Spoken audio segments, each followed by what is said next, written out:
G-A-T. It's in the name. Welcome into the Helping Healing Humor with Ben and Travis podcast. On today's episode, we will be talking about things that are pretty heavy. So that's your warning. Maybe not the best episode for little ears to hear. But today we'll be talking about suicide prevention, as it is, I believe it's National Suicide Prevention Month here in September. And so just to give you a little heads up there as we get into the conversation right after this important message. Hey friends, we've got something really special to share with you today, a brand new children's book that's all about faith, family, and finding joy in the middle of life's challenges. It's called The Adventures of Ben and Travis and the Joy Rider. This heartwarming story follows a big brother in a wheelchair who uses his creativity, courage, and a whole lot of love to help his little brother and cousin overcome life's obstacles. Together they show us that joy isn't about what you have, it's about how you choose to face the ups and downs of life. This book is full of fun, adventure, and hope. It's perfect for bedtime stories, Sunday school libraries, or as a meaningful gift for the kids in your life. Plus, it's a great way to start conversations with your family about resilience, compassion, and faith. Pre-orders are open now, and when you order early, you'll be one of the first to get your hands on this inspiring story. Just head over to benandtravis.com/books. That's benandtravis.com/books and pre-order your copy today.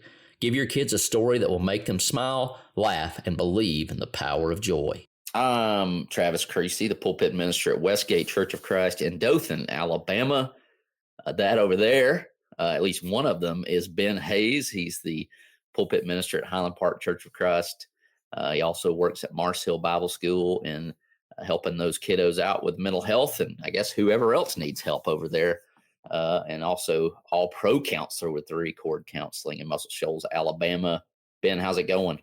It's going pretty well. A pretty busy weekend. Got to do a mental health workshop at Petersville Church of Christ with my cohorts over at 3 Chord, Pam and Karen. And it was good to see a bunch of people that I used to go to church with at Petersville Church of Christ and hang out with them, but also talk a little shop about mental health. So I think it's a good thing that the church is beginning to open up their minds and considering some of the things that are really important. So it was a good weekend. Will, you had a busy weekend too. Will Mahan, Highland Park youth minister, also Bible class teacher at Mars Hill Bible School. So it was a great weekend. You know why it was a great weekend, Travis?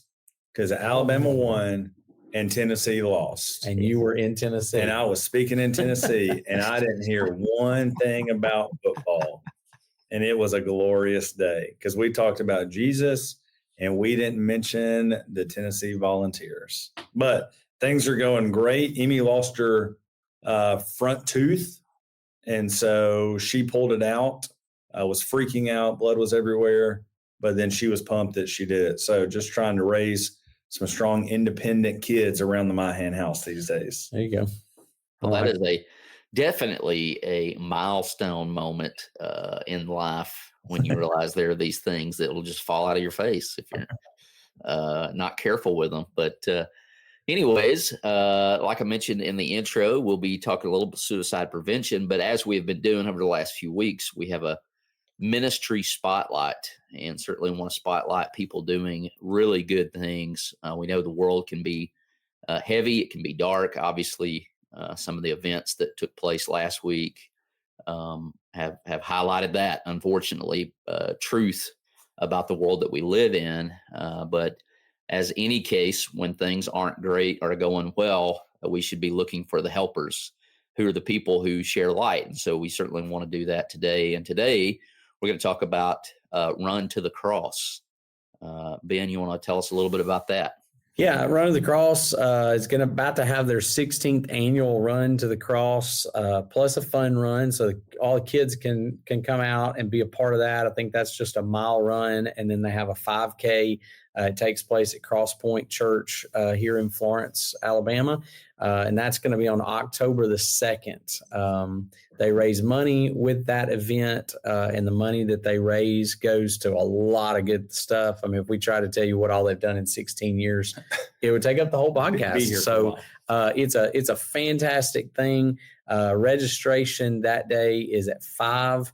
The 1 mile is at 5:30. The 5K takes place at 5:45, and then they do a candlelight Devo at 6:45.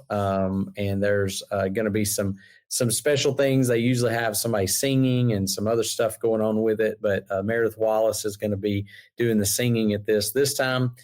Just some things that they did last year. I think that they helped with scholarships at Discovery Place, helping Partners for Africa, Mike Shepard and his mission work, One Place of the Shoals, Emmaus House in Haiti. So the money that they raise goes all over, and it does a lot of good things.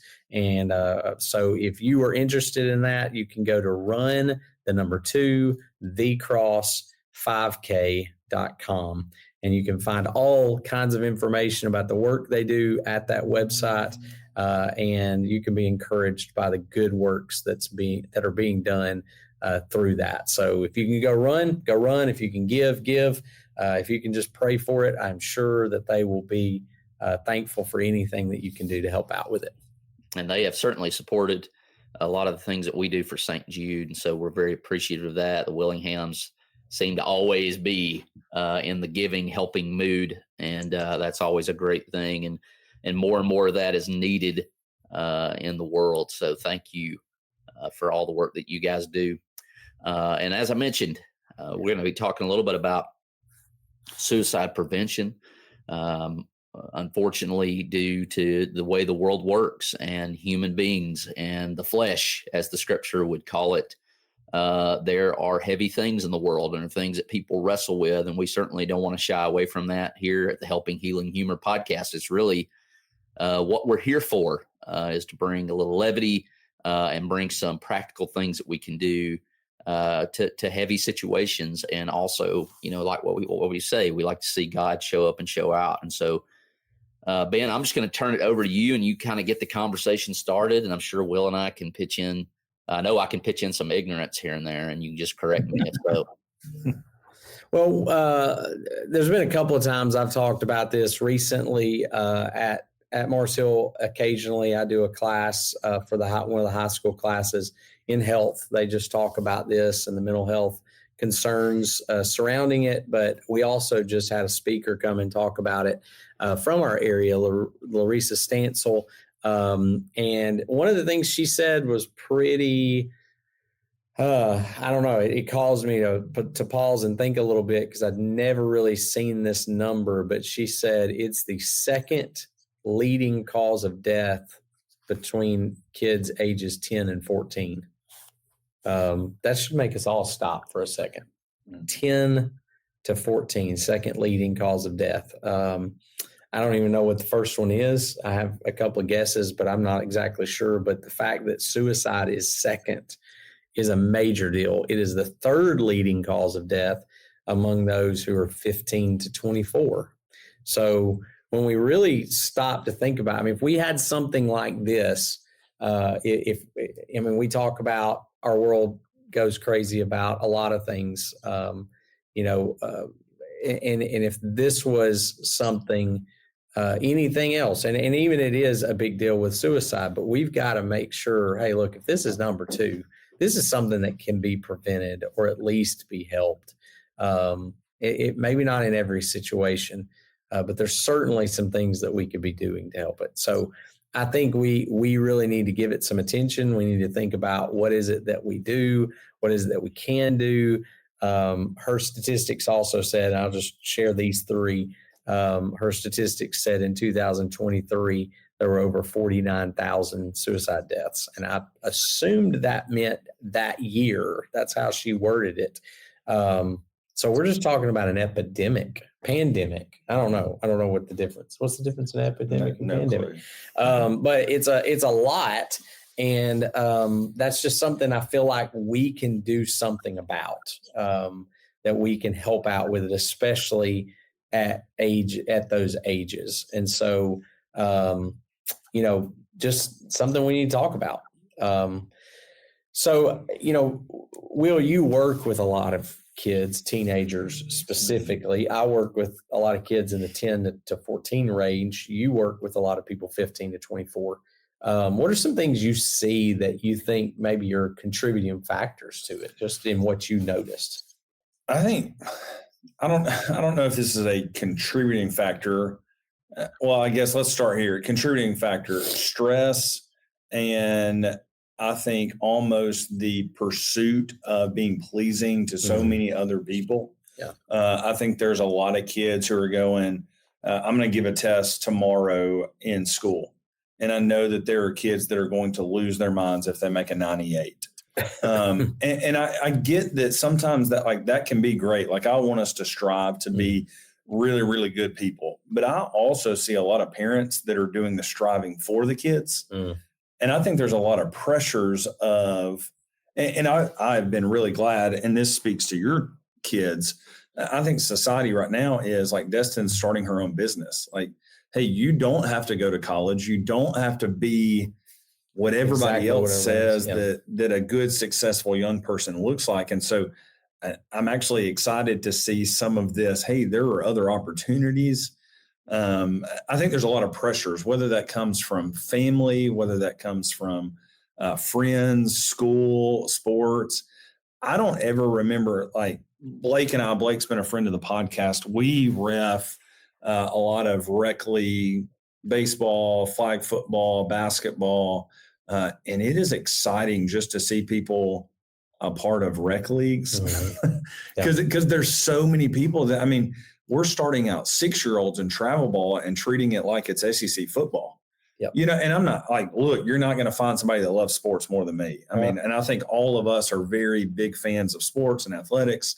But I think on some level, letting kids be kids and letting teenagers be teenagers is something that I am strongly starting to go, I don't want my kids doing those things because of the pressure that it puts even on themselves.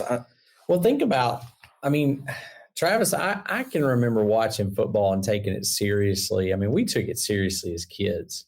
I don't think we took it as seriously when we were kids as they do now. We could watch a football game, and I guess back then you and I were, you know, cheering for a team. We've always cheered for Alabama. We were used to losing. It's okay, you know, and it's like you lose a game every now and then. You lose half the season, but you didn't think, it didn't feel like the world was falling apart. And now it's like, if you lost a game, I mean, think about the very first game this season for Alabama. The world was falling apart for a bunch of people. And, you know, let's fire the coach and let's fire the, you know, or let's kick this kid off the team or whatever. He misses a field goal, you know, whatever the things is, there's major repercussions. One of the things we've talked about, I think, is with Ryan Frazier. He talks about the 4 things that kind of cause depressions in teens, and you hit one of them, is expectations.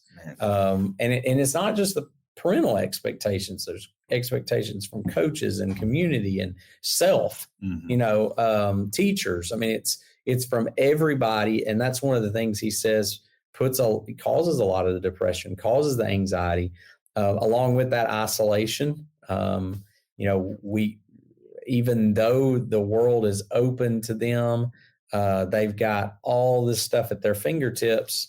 They also have all this stuff at their fingertips, and they're not really, I mean, you've probably seen that in eating out, you know.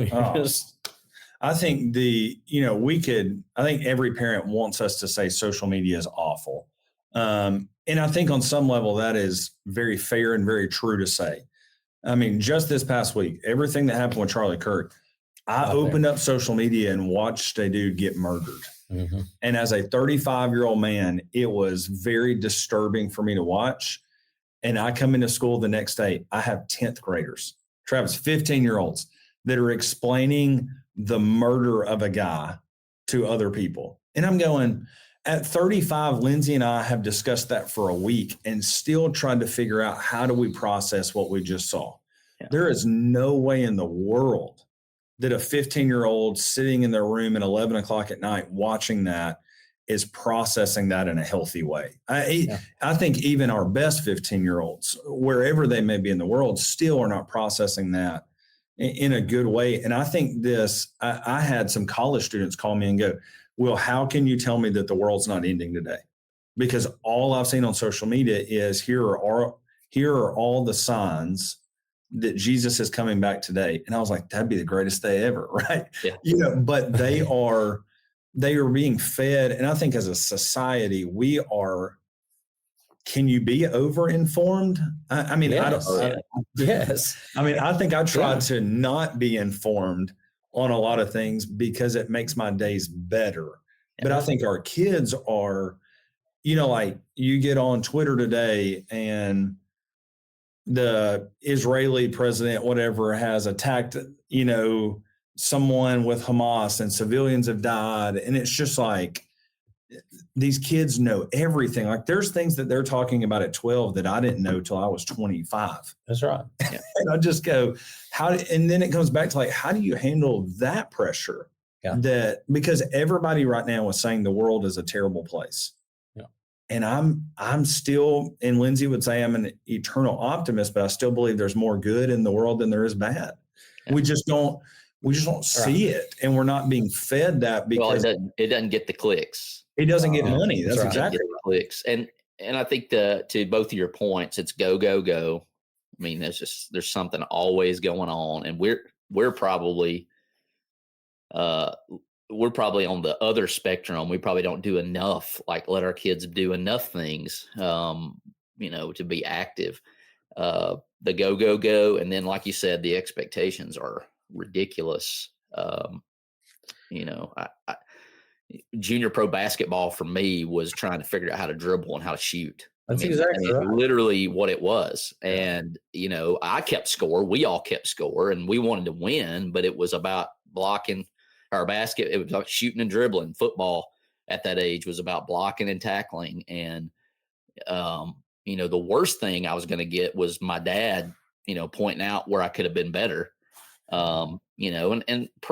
Alabama guys get paid now, so they get what they get. But one game, you got Bray Hubbard out here. He loafs on a play, and all of the internet comes down on that kid.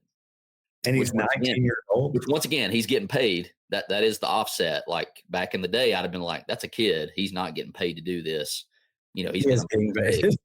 But it's crazy the people who don't care, and that's how it comes across. They don't care who you are until you do something that is clickbait and click worthy. And so when that goes into mindset, it would be really easy for us to come on here and be like, we're going to have the highest rated podcast and we're just going to say the most outlandish garbage, whether it's true or not. Yeah. That's not our gear, right? We want to come in and show practical, true things. And so you're just getting bombarded. And another part is that, Ben and Will, I'm sure you're on the cusp of this. We've all sat on the generational change from analog, I think they call it analog, to digital. Yeah. And so we've kind of had the benefit of going from, we're out in the country, you go outside, you do things, and man, isn't this awesome, this digital stuff that comes in. And so we're almost born with a different perspective than these kids that their whole life is digital. It was a tool to us. Yeah, exactly. Like, hey, this is a great thing. It's going to make life easier. To them, it is just life. And they'll never know escape. There is no other escape but through my phone. And so whether even I, and Will, great point, we're influenced. Yeah. And we know it's not the whole world. We know it's not an accurate depiction of the world. And so if nothing else, stepping into the gap with our kids and going, okay, we're going to limit this access, but we're also going to sit down and talk about how this isn't really how the world works. Yeah. Well, and so for what he said, I mean, we talked about expectations, isolation. Even though the world's opened up to us, they're isolated, sitting in a room because so many times they're just sitting on their phones. Wow. And then saturation was the third one, and you already talked to that one. Saturate, there's so much information that's saturating them, and yet there's also fragmentation with family. You got fragmented families. You got, sometimes that's church, sometimes that's just the way we're broken in so many different ways, the way that it's so easily to become divided over something. And so that fragmenting of society and family and all that kind of stuff, I mean, all those things play a part. It's interesting to me. And Lindsay and I are put in such a predicament so many days with how many kids will come to us with all of their problems, whether that's they feel like the family is fragmented, and they feel like they're isolated. And I can't tell you how many of those same kids' parents come to us and go, I just wish my kids would talk to me. And then you have the kids coming and going, I just wish my parents cared. And I'm going, y'all are all stinking great people. Like, why can't y'all just have a conversation together? Yeah. And it amazes me on the disconnect from great Christian families, even the parents and the kids. Yeah. And I just don't I don't have the fix to that other than if you're a parent listening, like, please just sit down at the table and go, just talk to me. Yeah. And I'm the world's and worst. Stop and listen. That's the thing. Like, that's the thing. Listen. And that's what I was going to say. I'm the Enneagram 7, as Travis and I are. And a lot of times it's just, okay, well, here's a problem. Let's move past it or fix it. And I can't tell you how many times Lindsay goes, for the love of everything, like, just listen. Just shut up. You don't always need WD-40 and duct tape, And there's a great book we've talked about, how to talk so your kids will listen and listen so your kids will talk. And it's really about, I've had so many parents go, well, I'm going to bring them to you. They ain't going to talk. And most of the time they do. And a lot of it is they just haven't been listened to. And so when we talk about this suicide prevention, several years ago at a conference, we've probably mentioned this before, but it's that time of year that we kind of talk about it. So I think it's appropriate to bring it up. Is there's really 3 things that they said, people who are, in that suicidal mindset, many times they're trying to communicate something. There's something that they have tried to talk about. There's a hurt that they've tried to talk about. They don't feel like anybody's listening to them. They don't feel like anybody's paying attention to it. And maybe there are people who are. I think in many cases, they just misunderstand and they don't see that people are listening. But maybe sometimes it's like somebody comes in and tells you something like, if somebody says, well, I feel like, killing myself, or I'm no good. We say things like, stop saying that, that you're good. Well, no, they don't. That's the whole thing, is that instead of correcting them and saying, I don't want to ever hear you say that again, then they go, okay, well, I'm not going to say that again, and I'm not going to talk to you about it. Versus okay, well, tell me why are you feeling that way? What's going on? What's happened that makes you feel like you're not worthy? Let's open up that conversation rather than shutting down that conversation, because I think so many times it's how we respond, not that. We really do want to talk to them about it, but the way that you respond to those statements, the way they perceive it, they take it as, okay, I'm a terrible person for even bringing that up, so I'm not going to talk about it anymore. So we talk a lot about communication on here, Ben. We do, and its connection to mental health. For sure. And to your point, Will, I could talk to anybody else. I can talk to anybody else's kids. I can talk to members here at Westgate, all over the place. And man, it just seems like it is. And it's one of those things that I have to just make time to sit down with the kids and talk to them and have a window. And I think that goes back to the go, go, go, go, go. Yeah. Is there a window where you have an opportunity to just sit down and hang out? Because the wild thing is, and I think Ben can attest to this, is that when you're just sitting around doing nothing is when they're going to bring that conversation up. Mm-hmm. And so you have to have those windows. And, nothing, and I'll say our disclaimer, nothing that we're saying today is a guarantee that people will not take action, unfortunately, in hurting themselves or ending their lives. But we also want to be the people that we've done everything that we can to make that avenue available to talk about it and communicate about it. And I'll be the chief of sinners here, that I have to sit down and make time and cut that out.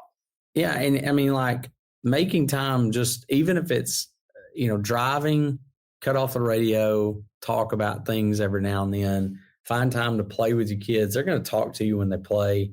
Especially that younger age group. They're going to talk to you more when you're driving down the road, maybe with the older age group. But, they're trying to communicate something. They're trying to avoid something. Maybe they think they're in trouble. Maybe there's something major that's happened and they think, I'm going to be in this huge situation. I mean, how many people have been pulled into or tricked by, these scams and different things. And then they're like, well, I've lost all these things. And so they think, well, I'm going to take this is the solution, and it's a permanent solution to a temporary problem. Things can be dealt with, and things can be worked out, and it's okay. We'll find a solution. And then sometimes it's just trying to control everything in life. Like on weeks like we've had, there's just so many things feel like they're out of control, and people just feel like there's nothing else I can control and do. So this is the thing that I can.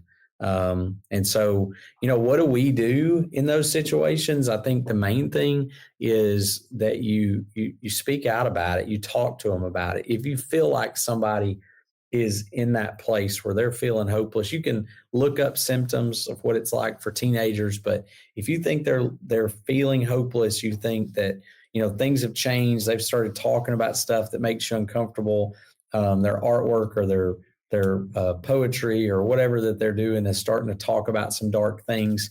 If they've stopped doing some of the things that they enjoy doing, if they're sleeping more than they were or less than they were, if they're, giving away stuff. I mean, there's all sorts of little signs and things that you go, something's changed. They don't want to do the things they used to do. They've kind of moved into a different place. Then don't be afraid to just approach it. And if you really feel like somebody is thinking that, and you say, Will, are you thinking about killing yourself? You're not going to make Will kill himself. In fact, you're going to open up a conversation. If he's really thinking about it, then maybe you've saved him. If he's not, then he's going to go, no, I wasn't thinking about that.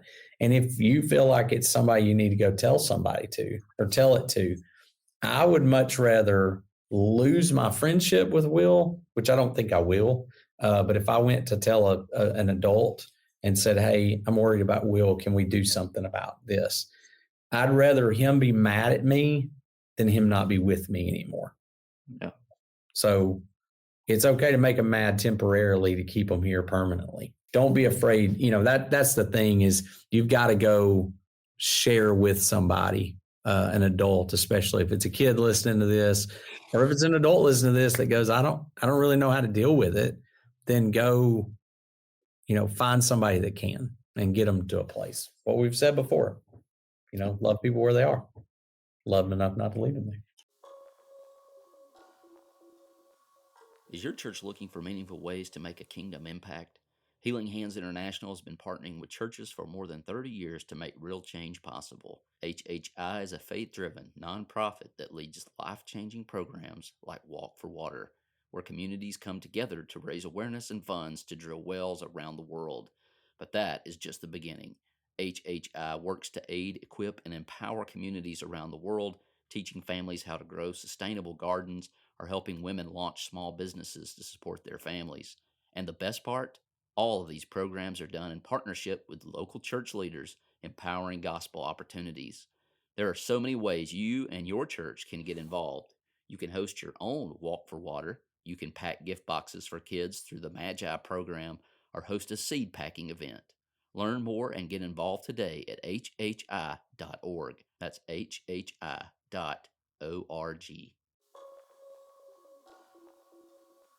Well, Will, you're going to enjoy this next question of the day sponsor from hhi.org.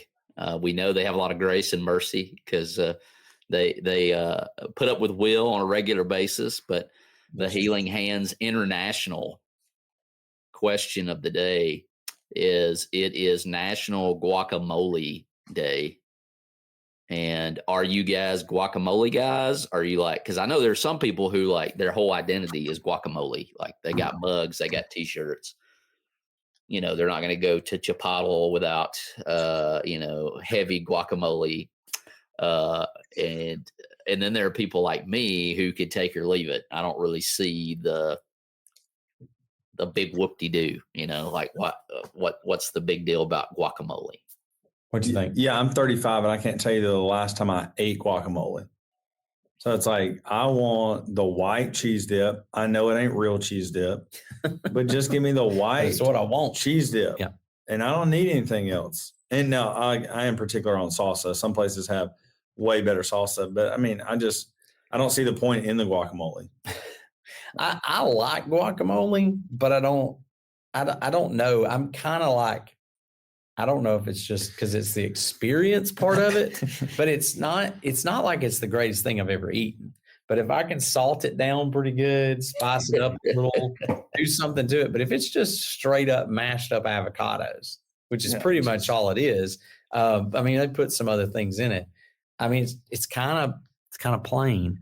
I will say though, I've had some good stuff with guacamole on it. Like when we went to Mexico on a couple of those trips, there was a place that had like a guacamole burger. Like they put guacamole on the burgers. I didn't think it was bad. Thought it was, it adds to the taste, but it's kind of plain. If you don't salt it up some, put a little bit of spice in it, it's a little bit, but I can dip chips in it and eat it. Good. Yeah, that's a whole nother party, avocado, because I think that's the issue. I don't really see the benefit of avocado. I'm sure it's very healthy and it tastes like it. So, but I'd much rather dip in cheese dip than dip in guacamole. Look, we're not all opposed to it. We're all headed to heaven at some point. So like, why do I want to pass up on good, unhealthy things that taste way better than healthy things? It's just the question. It's a good point. Everybody talks about, hey, I want to go see Jesus. Well, not the way you're eating. You're trying to last here forever. So give me some Dr. Peppers and cheese dip. I'm good to go. Well, I appreciate you guys' honesty and somewhat agreeing with me, but ultimately today, the message is that if you need help, reach out to us, reach out to someone. The 988. I'm sorry. 988. You can text it, you can call it, you can, message, whatever. But if you can't find someone personally to talk to that you feel like if you're trying to communicate it and it's not working, you're trying to deal with it some way and nobody's listening, 988 will always listen and they will text you. Do not text ChatGPT. Okay. That's not the way to go. 988. That's it. Thanks for being with us for this episode of the Helping Healing Humor podcast. Be sure to download our free ebook, 28 Days of Focused Living, at benandtravis.com and receive all of our Helping Healing and Humor extra content directly in your inbox. We look forward to having you join us at the same Ben and Travis time, same Ben and Travis channel.